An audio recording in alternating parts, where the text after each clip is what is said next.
오늘 2절 말씀 보면 하나님의 궤를 다곤 신전에 두었다. 하나님의 궤를 다곤 신전에 두었다. 물론 결과적으로는 여호와의 승리로 마무리가 되겠지만은 여호와의 승리를 보기 전까지 그 혼란스러웠던 과정, 그 혼란의 신전, 다곤 신전을 좀 들여다볼 필요가 있겠다 싶었습니다. 그래서 오늘 제목을 겸하여 섬기지 말자 이렇게 정해보았어요. 겸하여 섬기지 말자, 와닿는 게 있죠? 무슨 말인지? 그렇습니다. 이 다곤 신전은 그 당시에 고대 근동, 특별히 이 가나안 지역을 중심으로 해서 보편적으로 섬기던 그러한 신이에요. 다곤 신 많이 나오지는 않습니다만은 그래도 우리가 흔히 듣는 바알 신이 있죠. 바알 신의 아버지 신이 이 다곤 신인데요. 비와 그 구름, 특별히 그 농사 짓는 사람들에게 농사의 신이라 해서 이 다곤 신은 농경 시대에는 가장 좀 숭배받는 그러한 신이었습니다. 블레셋 사람들도 농경 지역에서 생활을 해야 되기 때문에 이 다곤 신을 우선적으로 섬기며 살아가던 사람들입니다. 그 우상들을 섬겼다. 우리는 우상을 섬겨본 적이 아마 대부분 없다 생각이 될 거예요. 근데 엄밀하게 생각해 보면은 정말 얼마나 많은 순간 우리의 주변에, 아니 우리 안에 자리 잡고 있는 이 우상을 뿌리 뽑지 못하고 겸하여 섬기고 있는 그러한 신앙의 부끄러운 삶이 있지 않은가 하는 것을 돌아보게 됩니다. 우상이라고 하는 것을 단편적으로 살펴보니까 이렇게 정의했어요. 창조주가 아닌 창조물을 섬기는 것, 그렇게 되어 있어요. 하나님보다 하나님이 창조한 그 세계를 더 섬기는 것, 더 사랑하는 것, 하나님보다 더 우선되어지는 것, 그런 것들을 우상이다 이렇게 정의하고 있습니다. 그렇다면은 작년 초이라고 생각이 되어지는데요. 워낙 제가 그 우상 덩어리 속에 살다가 한국에 와서 이 온전한 예배를 드리면서 마음껏 자신 있게 외쳤던 부분인데요. 그런데 외치고 나니까는, 그리고 이제 신앙생활을 한 1년 정도 한국에 사다 보니까 정말 여기도 특별히 다르지 않은 내가 가장 두려운 우상이 되어가고 있는 것을 느끼게 되었습니다. 하나님보다 더 사랑하는 건 무엇일까요? 우리는 흔히 물질이니 세상이니 명예니 이렇게 보지만은, 그러나 그 모든 것들을 담고 있는 것이 바로 나라는 거예요. 하나님을 믿는다면서 여전히 나를 포기하지 못하는 그러한 부끄러움이 있다면 그것은 보이지 아니하는, 새겨지지 아니하는 그런 우상이 아니겠는가. 나를 위하여서는 다 쏟아붓습니다. 하나님의 영광을 위하여서는 계산합니다. 뭔가 균형이 맞지 않죠. 저는 이런 것들을 엄밀하고도 냉정하게 바라볼 때에 겸하여 섬기는 것이 아니겠는가. 오늘 이 말씀을 묵상하는데 자꾸 두근두근하며 마음이 두려워지는 것을 느낄 수가 있어요. 하박국 2장 18절 말씀 보면, 새긴 우상은 그 새겨 만든 자에게 무엇이 유익하겠느냐. 부어 만든 우상은 거짓 스승이라. 부어 만든 우상은 거짓 스승이라 그랬습니다. 만든 자가 이 말하지도 못하는 우상을 의지하니까 도대체 뭐가 유익하겠냐. 한탄해하고 있습니다. 예레미야 선지자도 부어 만든 우상은 거짓이라고 분명하게 못 박았습니다. 예레미야 10장 14절 말씀 보면 부어 만든 우상은 거짓이요. 거짓이요. 우리는 그 거짓을 따라갈 필요가 없다는 겁니다. 거짓은 잠시의 피할 구멍은 되겠지만은 안식처는 되지 못해요. 오늘 본문 배경에서 나오는 내용입니다. 이스라엘과 블레셋 간에 전쟁이 있었습니다. 하나님의 백성인 이스라엘이 이방 백성인 블레셋에게 패하여서 4,000명이나 죽음을 맞이했습니다. 이거 안 되겠다. 여호와의 법궤를 가져와 보자. 그게 없어서 졌나 보다. 여호와의 법궤를 가지고 왔으나 어제보다 더 큰 패배를 맛보았죠. 3만 명이 죽으면서 여호와의 법궤마저 빼앗겼습니다. 하나님의 나라, 하나님의 백성이라고 하는 이스라엘 백성들이 그 통치의 중심인 하나님의 법궤를 빼앗겼습니다. 이스라엘에는 멘붕이 찾아왔고 블레셋 백성에게는 완전한 승리를 느끼는 것처럼 환희에 차 있었겠지요. 뿐만이 아니라 이스라엘 백성들은 제사장으로 이 전쟁을 이끌던 홈리와 비느하스마저 죽게 되고 그의 아버지마저 죽으면서 그 비통한 소식을 들은 며느리가 출산하며 아이를 낳았다고 했습니다. 아이의 이름을 이가봇이라 지으면서 이제는 더 이상 하나님의 영광이 이 땅에 머무르지 아니한다. 하나님의 영광이 떠났구나. 이가봇이라고 하는 그러한 고통의 이름을 자기 아들에게 주는 것이 이스라엘의 그 형편이었습니다. 블레셋 사람들은 그렇게 두려워했던 언약궤를 소유한 이스라엘 백성들을 이기고 나서 언약궤를 빼앗아 전리품으로 자기의 섬기는 다곤 신전에 함께 넣어두었다라고 말합니다. 다곤 신전에 두었다. 우리의 신이 저 신을 이겼다. 보옵소서. 당신의 영이 이긴 이 이스라엘의 신의 법궤를 가져왔습니다. 자랑스럽게 넣어놨겠죠. 승자에게는 영광이고 패자에게는 수치가 됐고 승리한 블레셋에게는 자랑거리고 이스라엘에게는 부끄러움이 됐겠죠. 저는 오늘 12절의 이 짧은 말씀을 묵상하는데 다곤 신전이 있는 이 아스돗이라고 하는 곳에 마음이 떠나질 않았습니다.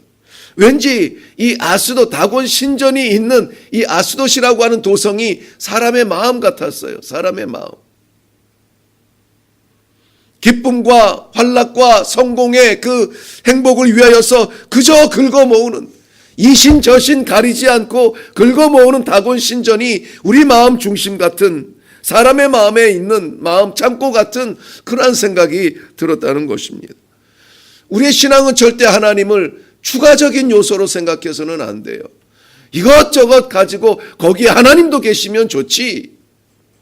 이것저것 누리고 거기에 천국도 누리면 좋지. 하나님은 절대 우리의 영원한 행복의 추가적인 요소가 아닙니다.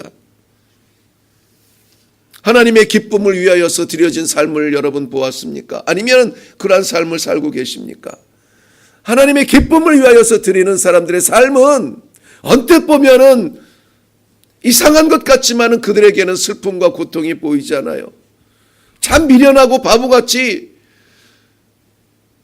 힘도 못 쓰면서 그렇게 살아가는 것 같은데 그 안에는 행복이 있어요. 얼굴이 밝아요. 기쁨이 있어요. 죄송하지만은 제가 어린 나이지만은 목회자로서 성도들을 대할 때도 마찬가지입니다. 많은 것을 누리는 것 갖고 있는 것 같은데 정말 전적으로 하나님 앞에 던져지지 못하는 삶을 보면은 늘 불안해하고 늘 어둡고 슬퍼요.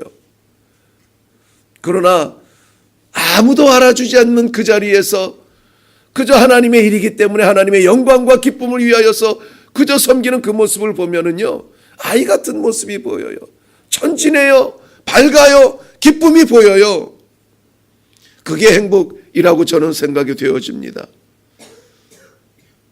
블레셋 정신의 신앙은 긁어모으는 신앙이에요. 다 많으면 좋은 것 같아요. 있으면 좋은 것 같아요. 그런데 있어서 독이 되는 게 있고요. 많아서 무거운 것들이 있어요. 우리는 그저 유일하신 하나님, 그 한 분 하나님을 바라보고 그 한 분 하나님으로 가슴을 가득 채우면은 영원한 행복이 하나님으로부터 하늘로부터 이 땅에 우리 사는 동안에 부어질 줄로 믿습니다. 다른 것을 볼 거 없어요. 구원이요? 어디에서 얻겠어요? 영원한 행복이요? 어디에서 얻겠어요? 80년, 90년, 100년 사는 인생, 영생을 살아야죠. 영생을. 어디에서 얻겠어요? 성경 말씀에서도 분명히 하나님의 마음을 보여주고 있잖아요.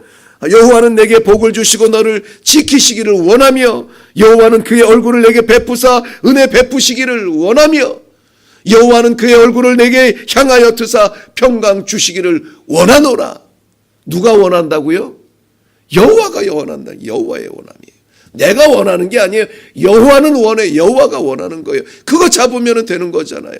여호와가 원하는 것은 우리를 지키시는 것이고, 우리에게 은혜를 베푸시는 것이고, 우리에게 평강을 주시는 거예요.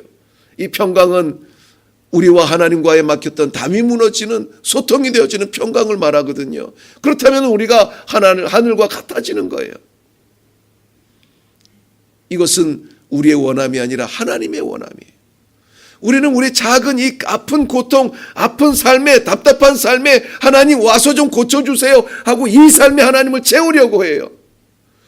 이건 여기는 채워지겠죠.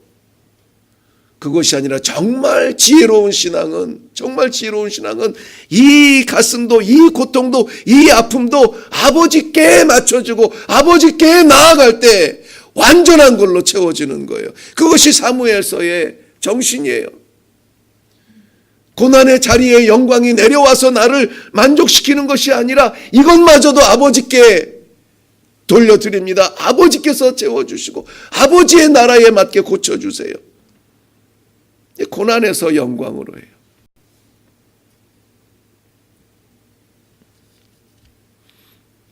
자, 이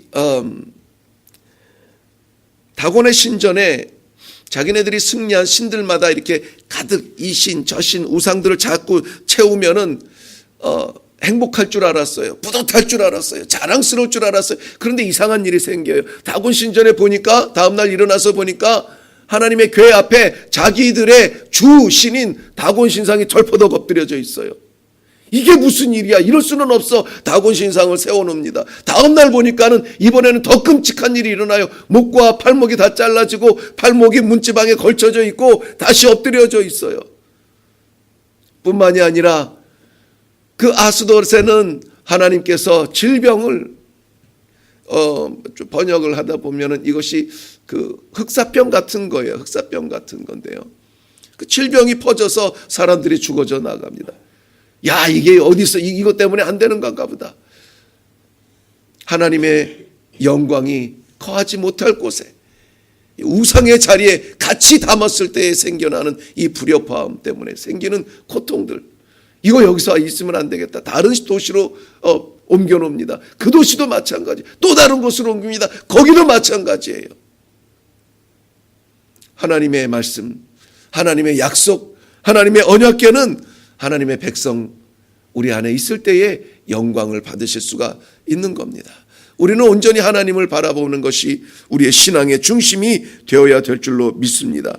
하나님의 언약궤가 우상 땅을 밟을 때마다 그 땅은 진동이 일어나고 심판이 일어나고 죽음이 생깁니다.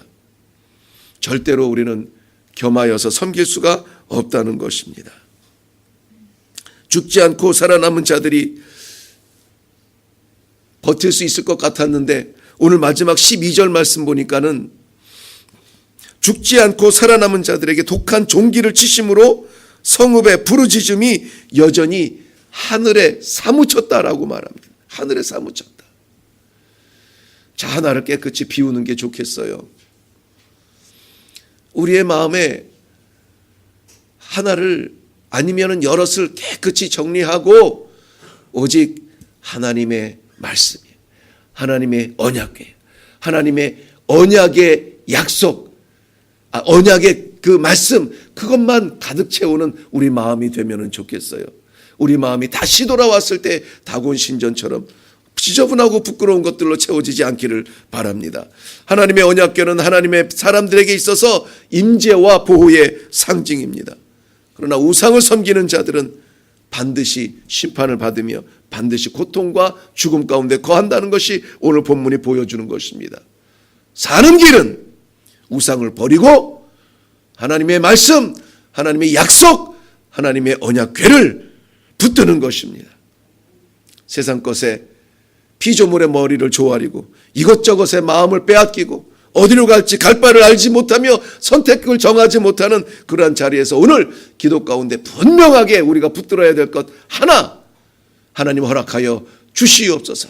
내 마음에 지저분한 것 다 깨끗이 지워주시고 이 걱정 저 근심 다 물리쳐 주시고 온전히 하나님 붙들고 나아가는 복된 아침이 되시기를 주님의 이름으로 축원합니다. 기도하겠습니다.